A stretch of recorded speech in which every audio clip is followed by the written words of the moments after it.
Drew. Well, produce on the North Shore, now nursery plants in Waimanalo. More stories of agricultural theft coming to light. KITV4's Catherine Cruz takes us to the windward side for this story. It's a serene setting tucked away just below the Kolaus. The nursery, with its showy water lilies in full bloom, beckons passersby to visit. The goldfish peek through the lily pads. But the pretty potted water plants attracted thieves as well. Kind of surprised me. I mean, it was kind of almost broad daylight on this street, and it was, they got away with some big things. Owner Kevin Mulkern's staff arrived yesterday morning to a huge gaping hole in their perimeter fence.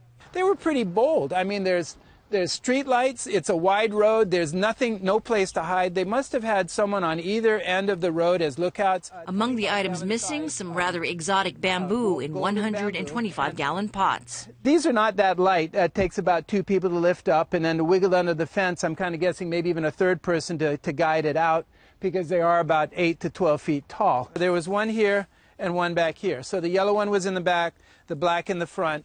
The exotic golden and black bamboo is pretty and pricey, all the more sought after. You don't see this type of bamboo very often, which is what makes it so prized by collectors. Mulkern says there were other water plants that disappeared from their containers. These are lotus, and it kind of looks like 2 or 3 of them are missing. Mulkern has been robbed 3 times in the last 20 years, but he counts himself luckier than his fellow nursery owners. And while Mulkern hails the good work that a neighborhood farm watch is doing, he isn't convinced that the recent laws that allows for tougher penalties for farm theft are the answer. Don't delude us that these laws are somehow going to help us. The police are responding quickly.